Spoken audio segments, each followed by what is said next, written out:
Shalom, salam sejahtera Bapak Ibu yang dikasihi Kristus. Oleh anugerahnya kita sudah bulan ketiga di tahun 2026. Tuhan sedang mengarahkan kita untuk terus menikmati kekayaan Kristus di dalam setiap kitab-kitab yang Tuhan singkapkan di tengah-tengah kita. Kita bersuka cita minggu lalu, masih ingat Bapak Ibu khotbah tentang apa?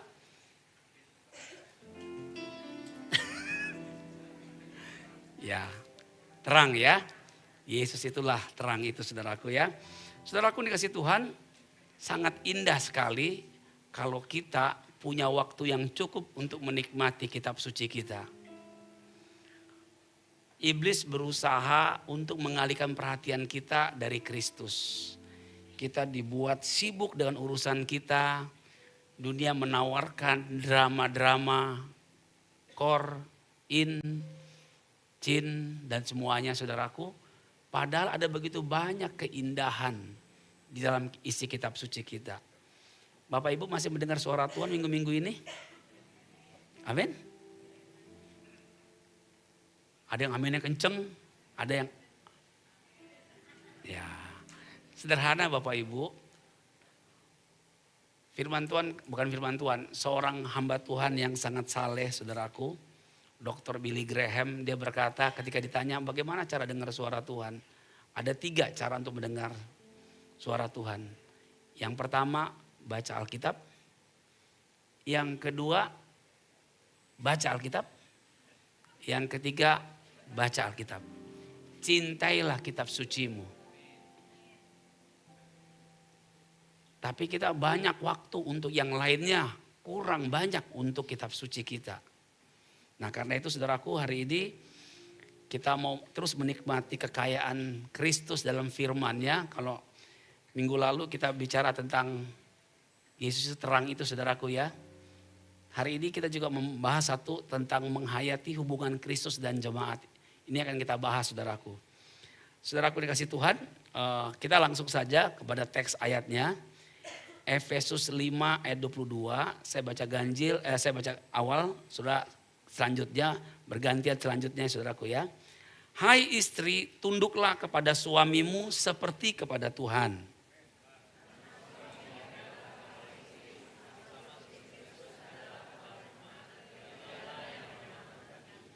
Karena itu sebagaimana jemaat tunduk kepada Kristus, demikian jugalah istri kepada suami dalam segala sesuatu.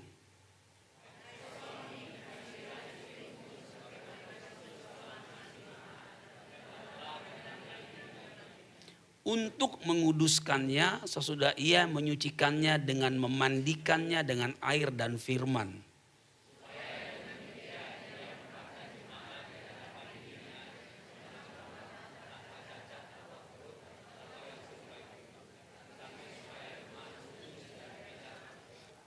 Demikian juga suami harus mengasihi istrinya sama seperti tubuhnya sendiri. Siapa yang mengasihi istrinya, mengasihi dirinya sendiri.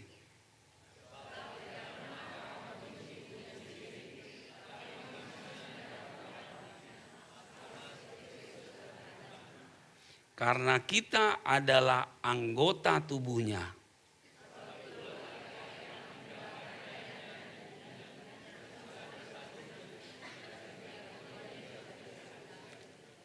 Rahasia ini besar. Tetapi yang aku maksudkan ialah hubungan Kristus dan jemaat.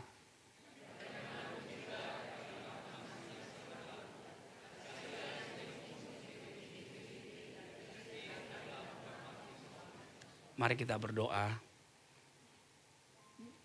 Terima kasih untuk firman-Mu Tuhan. Singkapkanlah rahasia perkataan-perkataan-Mu ini. Biar kami boleh masuk dalam relasi hubungan. Menikmati Kristus dengan segala kekayaannya yang limpah. Berkatilah firman-Mu Tuhan. Berkatilah jemaat-Mu. Biar kami semakin bertumbuh dalam pengenalan, relasi dan persekutuan dengan Kristus. Dalam nama Yesus kami berdoa. Amin. Saudaraku dikasih Tuhan. Efesus 5 ayat 22 sampai 24. Saya kembali ke sini. Saudara perhatikan dari slide 2, 3, 4 saya kasih selalu gambar Kristus saudaraku.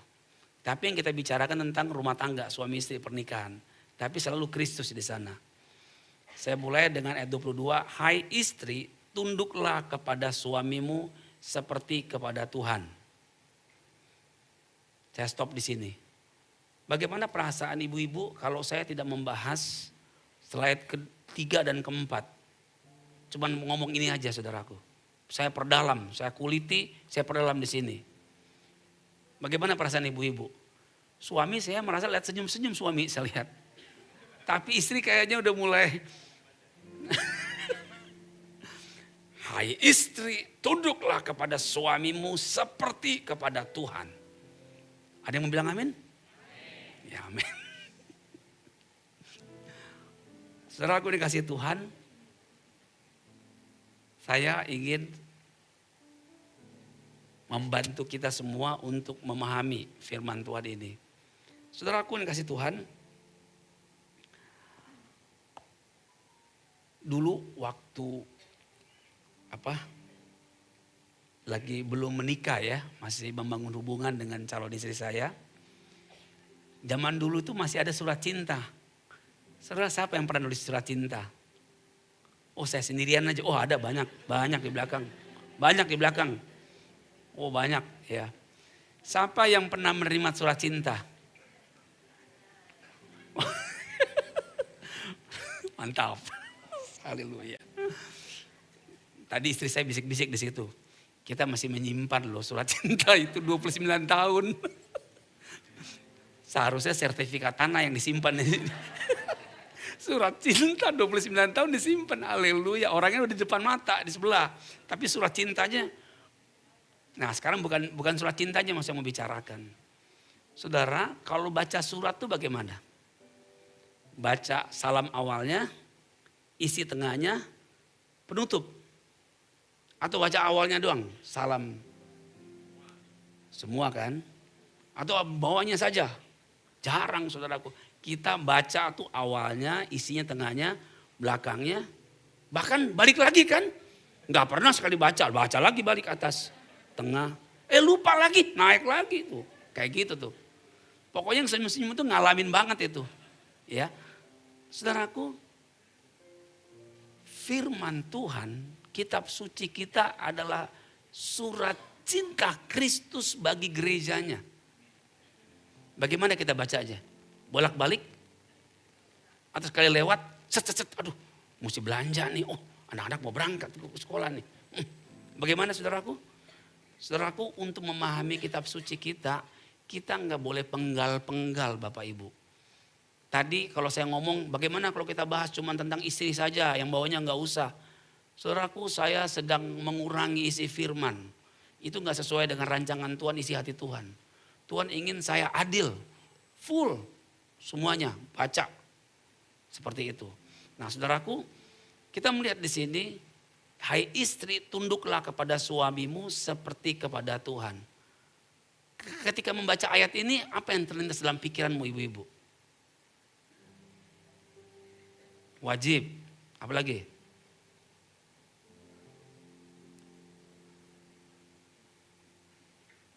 Langsung gak diinget nih, yang di sebelah kita itu kan. Gitu kan? Saudaraku, makanya saya selalu padankan dengan ini saudaraku. Saya selalu padankan. Ngomong istri, ngomong suami selalu saya padankan ini saudaraku. Kenapa? Karena kalau Jadi untuk menjadi istri yang benar dan baik, kita butuh Kristus. Untuk menjadi suami yang benar dan baik, kita butuh Kristus. Kita selalu butuh Kristus. Untuk menjadi orang tua yang benar dan baik pun, kita butuh Kristus. Jadi Tuhan menyingkapkan rahasia firman ini kepada istri. Jangan cuma lihat suamimu, lihat Kristus. Sehingga ketika engkau melihat, maaf ya misalnya suaminya agak kurang kita petik gitu ya. Di mata istrinya agak kurang gitu ya. Engkau begitu melihat Kristus, engkau akan ingat. Engkau akan berbicara, berkomunikasi dengan Kristus, berkata begini. Tuhan mau apa ya dengan suami saya yang lelet. slow respon, yang kayaknya malas, yang kayaknya suka menghakimi dan galak. Ibu-ibu, kalau engkau berelasi dengan Kristus, mengajukan pertanyaan tersebut, semakin engkau bertanya-tanya kepada Kristus, semakin engkau melekat dengan Kristus, semakin engkau sukacita dengan Kristus, dan engkau punya anugerah untuk menghadapi suamimu yang tanda petik minus tadi saya sebutkan tadi. Amin ibu-ibu. Nah. Saya bersyukur ya, istri saya ini seorang yang suka mengampuni saya. Dia suka mengampuni saya. Udah sering mengampuni, saya bahagia kan? Bahagia dong diampuni saudaraku. Kalau gak diampuni saya gimana mau bertumbuh. Tapi sudah diampuni pun saya berkata begini kepada istri saya. Li, kamu mesti bersyukur sama Tuhan, kamu menikah dengan saya. Gara-gara saya lah kamu serupa Kristus. Mantap gak saudaraku? Mantap, gak mantap saudaraku.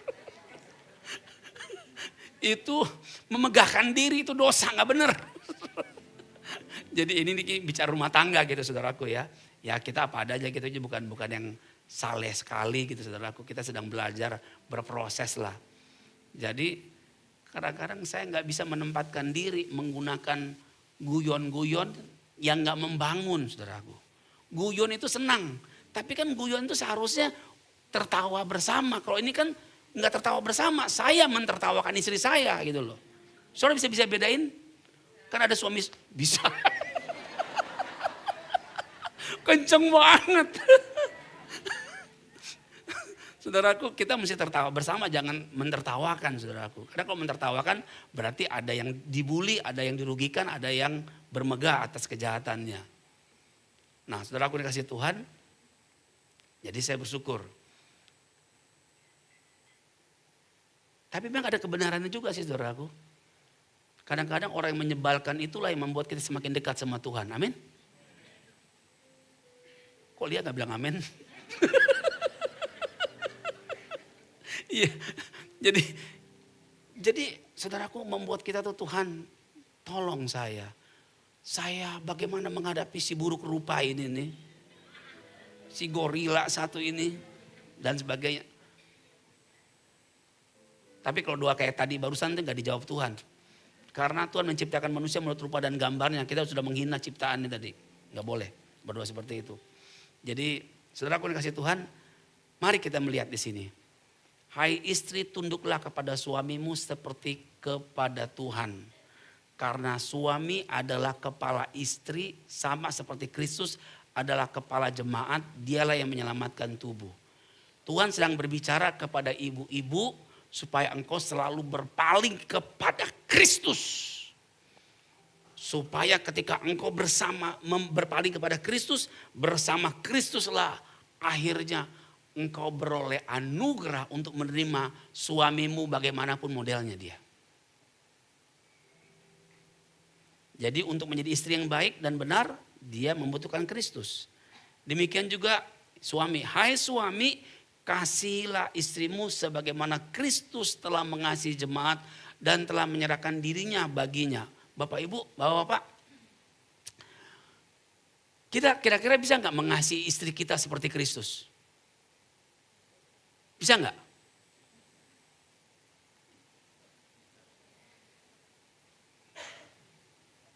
Bisa? Bisa?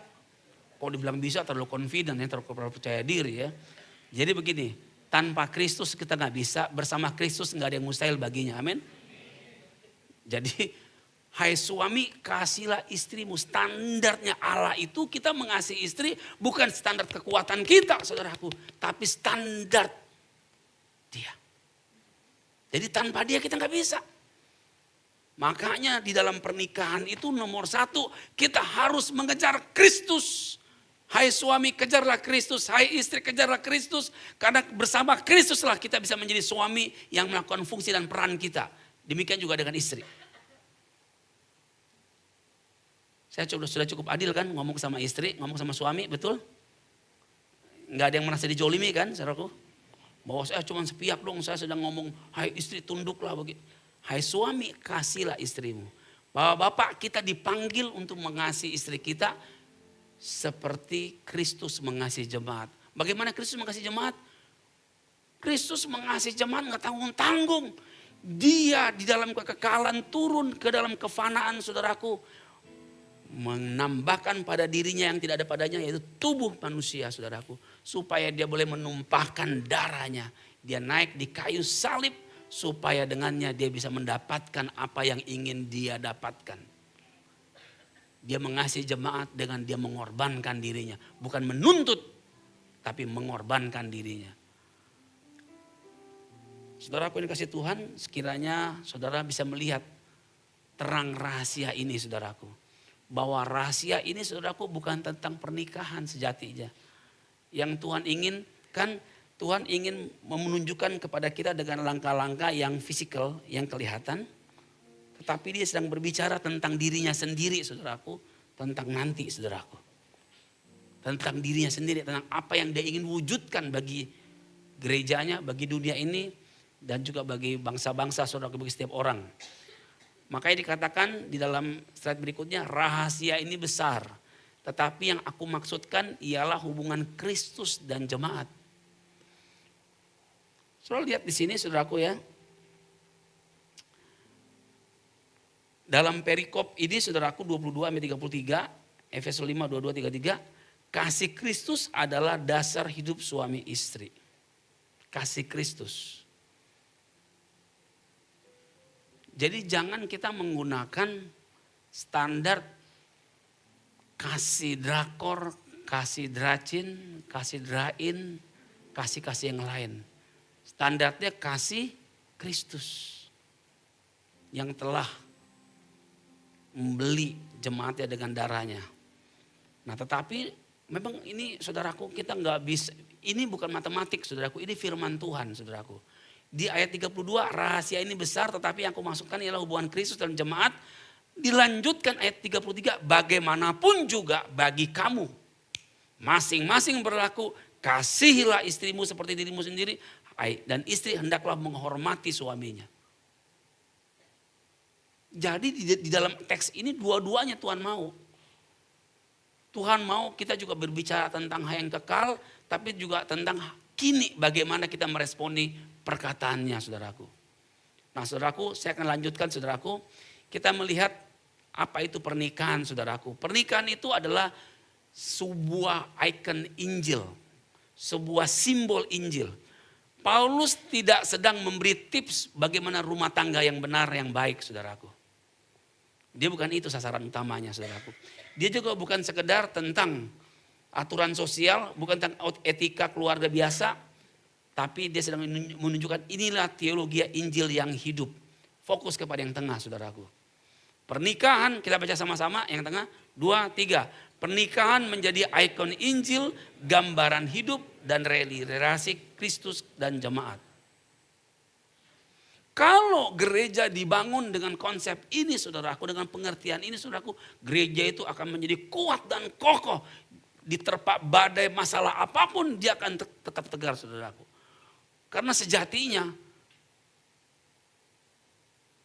Kristus yang tangguh itu ada di dalam rumah tangga kita. Kita sudah berumah tangga, tapi pasti enggak Kristus ada dalam rumah tangga kita. Benar enggak? Dia memerintah waktu ke waktu dari setiap keputusan demi keputusan. Nah, saudaraku, saya bertanya misalnya gini. Siapa kepala rumah tangga kita? Siapa? Kalau dunia mengatakan suami kepala rumah tangga, betul kan? Tapi setelah dengar firman Tuhan ini, siapa kepala rumah tangga kita? Kristus. Karena istri tanpa Kristus nggak bisa jadi istri yang baik. Suami tanpa Kristus nggak bisa jadi kepala keluarga yang baik. Jadi kepala rumah tangga kita tuh Kristus sebenarnya. Tapi benar nggak hari ini kita menjalani rumah tangga yang berpusatkan Kristus? Oh Kristus dong, firmannya Kristus. Khotbahnya Kristus, di komsel ngomong Kristus. Tapi ketika mau menyicil sesuatu, tanya Kristus enggak? Mau beli misalnya beli motor misalnya, maaf ya. Atau mau beli emas di Pegadaian gitu ya, tanya Kristus enggak?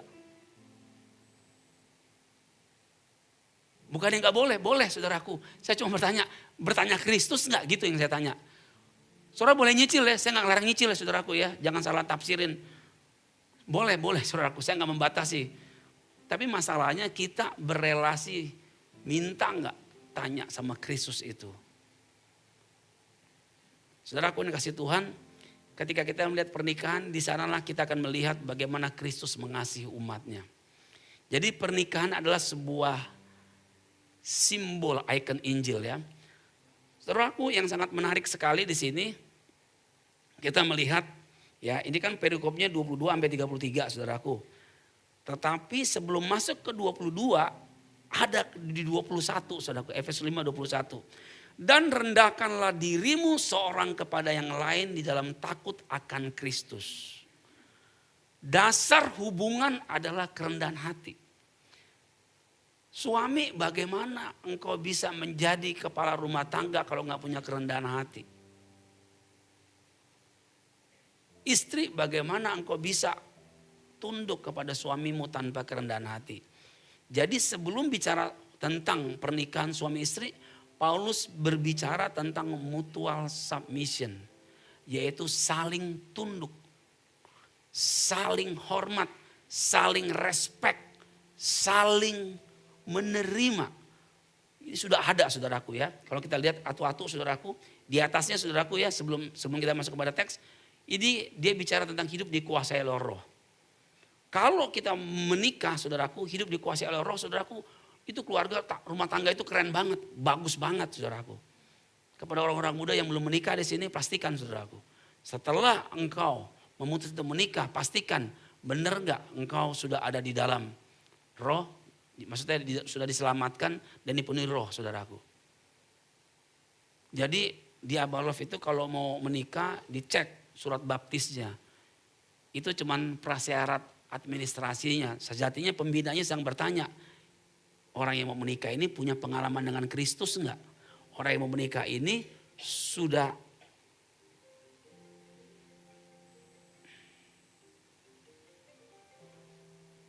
saya udah matiin sini kok masih bisa masuk ya. Saudaraku dikasih Tuhan.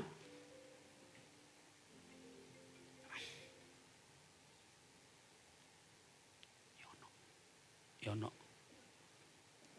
Nelpon saya udah matiin di sini. Kok bisa masuk ya?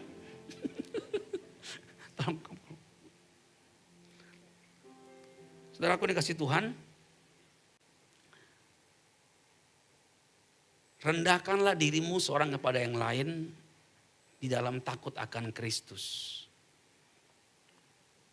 Itu hanya bisa ketika kita dipenuhi dengan Roh Kudus. Karena sejatinya kita ini orang yang sangat mementingkan diri, berpusatkan pada diri kita.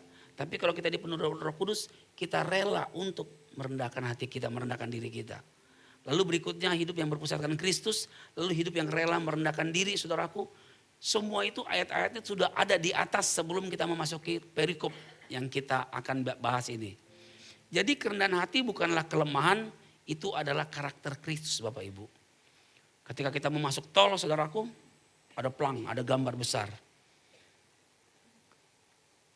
Sederhana itu bukan berarti tidak mampu, tetapi karakter. Itu pernyataan quote seorang lah. Tapi saya katakan saudaraku berdasarkan teks ini saudaraku, kerendahan hati bukanlah kelemahan, itu adalah kualitas karakter Kristus. Filipi 2 ayat 5-8, Kristus merendahkan diri sampai mati di kayu salib. Dari kekekalan surga mulia turun dalam kehidupan yang fana. Tidak hanya turun, bahkan dia menjadi hamba. Tidak hanya menjadi hamba, dia bahkan mati di kayu salib. Turun lagi saudara. Saudaraku dikasih Tuhan, itulah kepala gereja kita yang patut kita ikuti. Terus berjalan di dalam kerendahan hati saudaraku. Kristus merendahkan dirinya sampai mati di kayu salib. Kerendahan hati bukanlah kelemahan, sekali lagi itu adalah karakter Kristus. Karena Kristus merendahkan diri sampai mati di kayu salib. Tentu kita gak dipanggil untuk mati di kayu salib saudaraku. Karena itu tugasnya Kristus. Tetapi yang dia ingin bicarakan supaya kita merendahkan diri kita. supaya Kristus punya tempat untuk bertata memimpin hidup kita ke depan, saudaraku. Saudaraku, model kasih yang berkorban yang berikutnya. Tadi merendahkan diri ya saudaraku. Sekarang tentang model kasih yang berkorban. Hai suami, kasihilah istrimu sebagaimana Kristus telah mengasihi jemaat dan telah menyerahkan dirinya baginya. Kita nggak mungkin bisa mengasihi istri kita kalau tanpa Kristus. Karena Kristus mengasihi jemaatnya itu all out, totally saudaraku.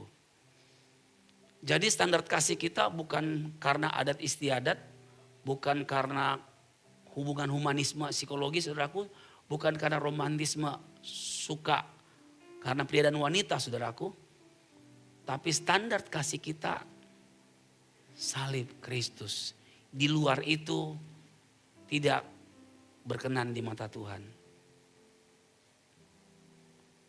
Loh, kenapa begitu? Berat banget ya teologi salib ini, berat banget tuntutannya. Enggak. Tuhan sedang berbicara kepada kita, tanpa Kristus kita nggak bisa, itu yang Tuhan katakan. Jadi Tuhan sedang ingin menggiring gerejanya, jemaatnya untuk datang kepada Kristus. Karena bersama Kristus tidak ada yang mustahil. Bersama Kristus kita cakap melakukan perkara-perkara yang besar. Melekatlah kepada Kristus. Salibnya dihadirkan supaya kita meniru apa yang Kristus perbuat. Dia memberikan semuanya yang terbaik kepada yang ia cintai. Kalau Abba Love Ministry saudaraku selalu memperhidupkan gaya hidup yang demikian, saya percaya kita menjadi jemaat yang sangat menjadi terang di kota ini. Di lingkungan kita, di keluarga kita. Jadi saudaraku, modal kasih yang berkorban itulah standar kasih Kristus, gak ada yang lain. Saudaraku, agama itu mengerjakan perbuatan yang baik. Semua agama sama gak? Sama-sama gak menyelamatkan saudaraku ya. Saya ulangi sekali lagi, semua agama sama gak? Sama-sama tidak menyelamatkan. Karena yang menyelamatkan cuma Kristus. Oke, kalau agama saudaraku, dia ingin mengajarkan dari yang jahat menjadi berbuat baik. Dari yang membunuh menjadi orang yang lemah lembut. Dari orang yang mencuri jadi orang suka memberi moralitas, perbuatan baik. Itu agama. Kekristenan gak begitu saudaraku. Kekristenan kamu diselamatkan dulu, baru kamu bisa berbuat benar, berbuat baik, mengampuni, mengasihi dan detail yang lain-lainnya. Siapa di sini yang sudah diselamatkan? Angkat tangan. Sudah selamatkan? Nah, semua yang angkat tangan inilah dipanggil untuk mengekspresikan kasih, pengampunan, kelemah lembutan, dan detail yang lain-lainnya saudaraku. Jadi saudaraku, kenapa orang-orang yang mungkin gak sesuai dengan ekspektasi kita ditempatkan dalam kehidupan kita? Kenapa?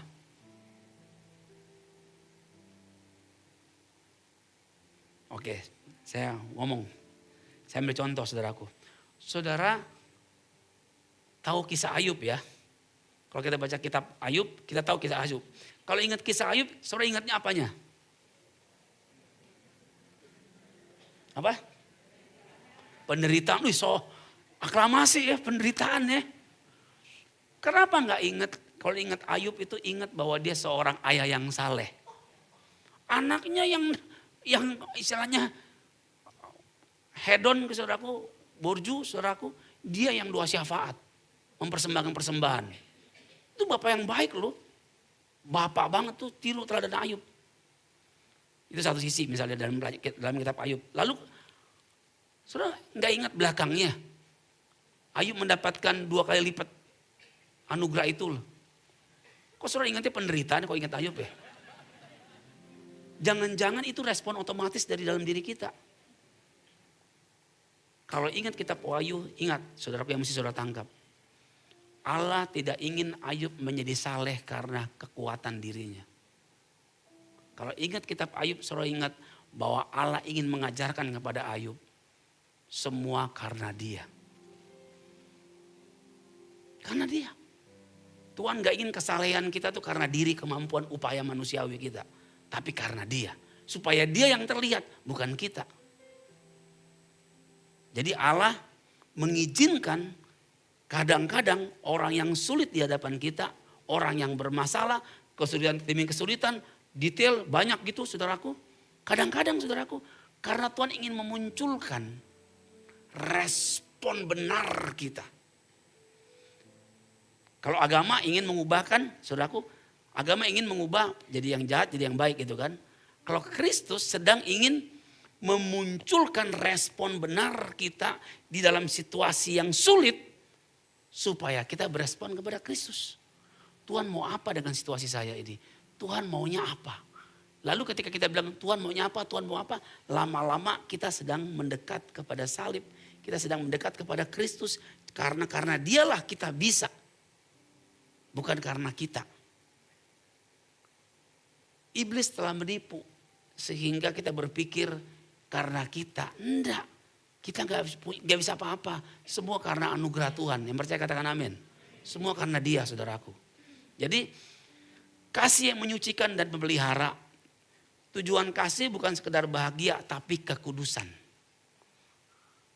Banyak orang kan ingin menikah supaya bahagia kan. Saudaraku, ya boleh-boleh aja. Tapi jangan sampai bahagia kita kejar kekudusan tidak saudaraku. Karena firman Tuhan katakan begini. Tanpa kekudusan kita tidak bisa melihat Allah. Kalau kita tidak bisa melihat Allah, yang kita lihat adalah musibah, masalah, ketakutan, kekhawatiran, iblis, kejahatan, ketidakadilan. Semua yang jahat itu yang kita lihat. Tapi kalau kita bisa melihat Allah saudaraku, tetap aja kejahatan, ketidakadilan semua itu ada. Tetapi anugerah Kristus demikian powerful saudaraku. Sehingga kita tahan menghadapi ujian kehidupan yang jahat, sakit penyakit. Semua kesulitan itu kita bisa hadapi bersama Kristus. Jadi saudaraku dikasih Tuhan, Tuhan sedang menanti respon benar kita terhadap situasi yang kita hadapi. Pernikahan adalah alat Allah untuk membentuk karakter kita supaya karakter Kristus saudaraku. Lalu tadi kasih yang menyucikan, lalu kasih yang memelihara. Kristus tidak meninggalkan jemaat. Ia merawat dan menjaga. Kasih Injil itu bersifat setia bukan musiman. Jadi kita seringkali begini, oh saya sudah melakukan itu dulu tapi sekarang masih enggak. Dulu kita sudah begini-begini, dulu. Bagaimana kini? Nah ini saudaraku, Kristus senantiasa dulu sekarang sampai selama-lamanya dia terus melakukan apa yang terbaik bagi setiap orang yang ingin diselamatkan, bagi semua orang yang mau menerima dan meresponinya. Kekudusan itu lebih penting daripada kebahagiaan, daripada kenyamanan. Kekudusan. Karena tanpa kekudusan kita gak bersama Allah saudaraku. Oh kan saya sudah percaya Yesus, saya sudah terima Yesus. Orang yang sudah menerima Yesus, dia senantiasa senang untuk hidup kudus. Dia bisa jatuh dalam dosa. Bukan gak bisa jatuh, bisa jatuh. Tapi dia gak betah dalam kejatuhan. Dia tidak betah tinggal dalam keberdosaan. Dia akan tinggalkan itu karena dia harus meresponi salib Kristus. Meresponi Kristus saudaraku. Yang menyucikannya dari hari ke hari. Dan itulah yang Tuhan sedang kerjakan. Kenapa kita masih hidup kini? Kenapa? Karena Allah sedang menyucikan kita, menguduskan kita. Bukan sedang membahagiakan saudara. Halo? Karena ketika membahagiakan kita, akhirnya kita lupa tentang standar kekudusan itu. Kita mengejar kebahagiaan, itu milik dunia kebahagiaan itu saudaraku. Tapi kekudusan itu milik Allah. Allah ingin engkau memiliki semua yang terbaik, yang benar, yang permanen selama-lamanya saudaraku. Mulailah kita mulai mengejar kekudusan itu saudaraku ya. Saudaraku dikasih Tuhan, makanya kita ditempatkan Tuhan di sebuah gereja lokal. Ditempatkan Tuhan di sebuah komunitas. Tidak ada komsel yang sempurna. Ada komsel saudara sempurna, PKS yang sempurna. Tidak ada. Penatuan sempurna juga nggak ada, saudaraku sama aja. Tetapi di dalam kekurangan itulah akhirnya kita memandang salib. Kita berseru kepadanya. Tuhan belas kasihanilah kami. Supaya kami bisa melakukan kembali firman-Mu.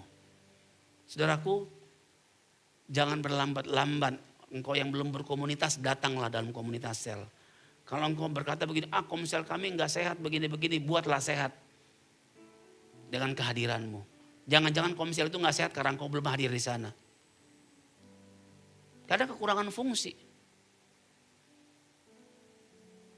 Beberapa orang terus menikmati kesenangannya saudaraku. Dia lupa berkomunitas. Hati-hati loh saudaraku.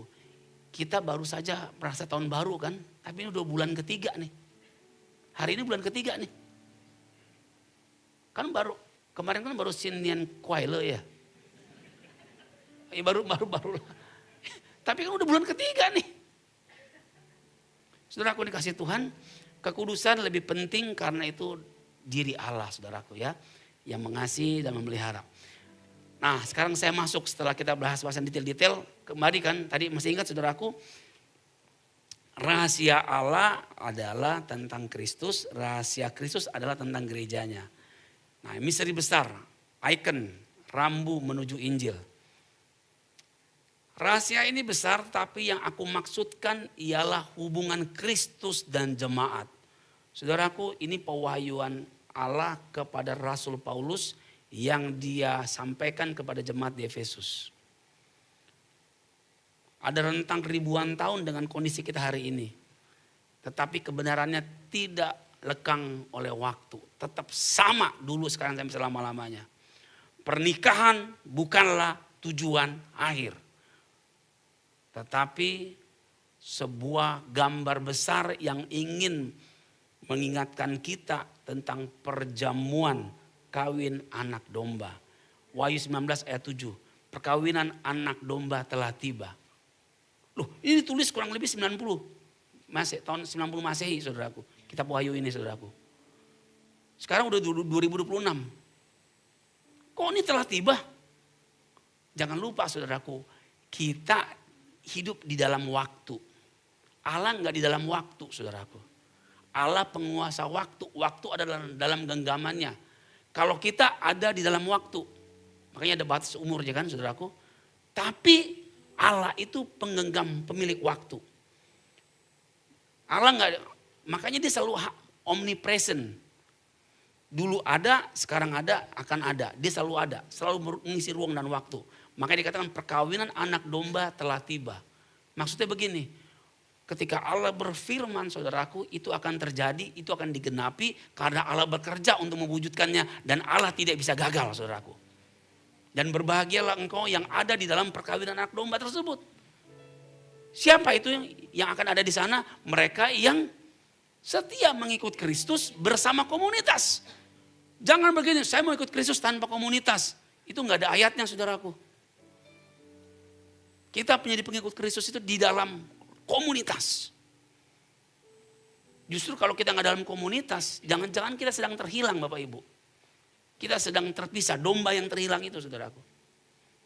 Ya, masih ingat domba itu yang 100, satu hilang, Kristus cari tinggalin 99. Jadi saudaraku dikasih Tuhan, jadi pernikahan itu adalah tanda rambu jalan, pernikahan itu menuju Injil saudaraku. Jadi kabar baiknya. Hidup jemaat harus membuat dunia melihat Kristus melalui cara kita mengasihi. Amin saudaraku. Wow, redefinisi otoritas melalui salib. Nah ini saudaraku, berikutnya saudaraku ya. Tadi kita sudah bicara kerendahan hati, pengorbanan. Nah sekarang kita lihat tentang otoritas melalui salib. Banyak orang takut kata penundukan diri karena pengalaman kepemimpinan yang menyakitkan di masa lalu. Sebelum Injil saudaraku, penundukan adalah karena takut manusia. Tapi sesudah ada Injil saudaraku, penundukan karena percaya kasih Kristus. Makanya saya dari tadi ngomong tentang Kristus, tentang salib, membawa, berelasi, datang kepada dia saudaraku. Supaya apa? Karena ada kehendak Tuhan di balik segala situasi yang kita hadapi. Ada kehendak Tuhan. Tapi kita selalu melihat, Tuhan kayaknya gak adil deh. Tuhan kok begini ya, kok begitu ya. Tuhan menanti, Tuhan engkau mau apa? Tuhan nanti ini saudaraku. Terhadap situasi kita. Terhadap suami yang mungkin jugul ya, ada kan suami yang jugul ya. Saya lah orangnya itu jugul. Jugul apa sih? Oban saudaraku.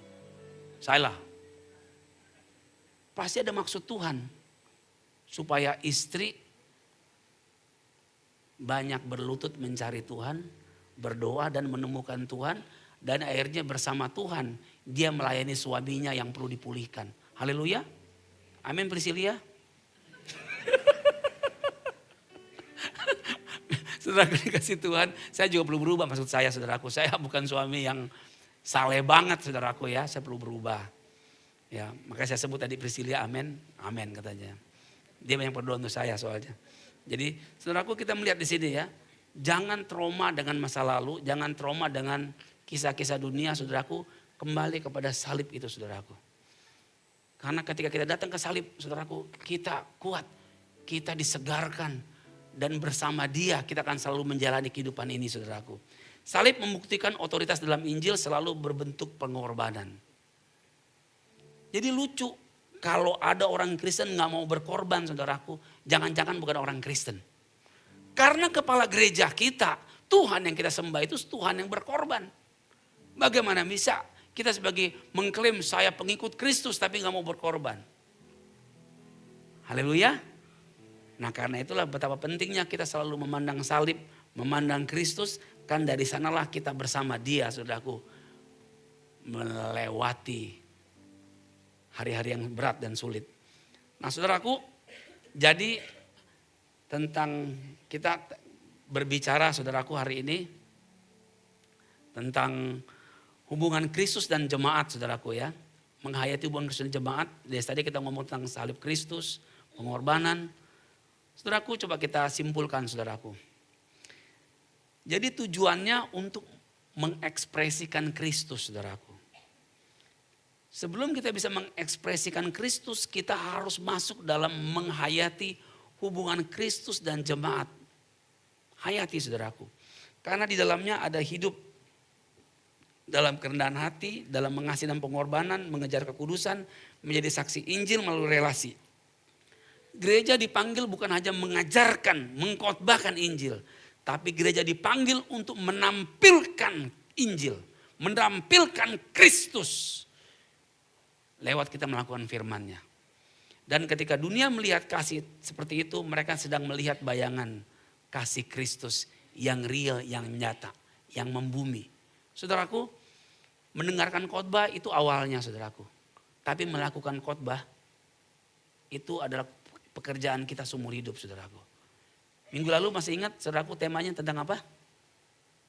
Terang-terang apa? Masih ingat? Kalau minggu lalu aja kita lupa, jangan-jangan belum dilakukan saudaraku. Dan saya sudah tahu nih hari ini pun khotbah saya pun akan dilupakan ini saudaraku. Saya sudah tahu jangan terlalu percaya diri saudaraku. Jadi saya sedang berbicara bagaimana menghayati hubungan Kristus dan jemaat yang hari ini. Selalu pandang Kristus sehingga saudaraku kita tahu mengikut Kristus itu dengan kerendahan hati, dengan pengorbanan, dengan kekudusan. Dan selalu menjadi saksi Kristus lewat membangun relasi. Yang berbahagia adalah kita mendengar, memelihara, melakukan firman-Nya. Mari kita berdoa.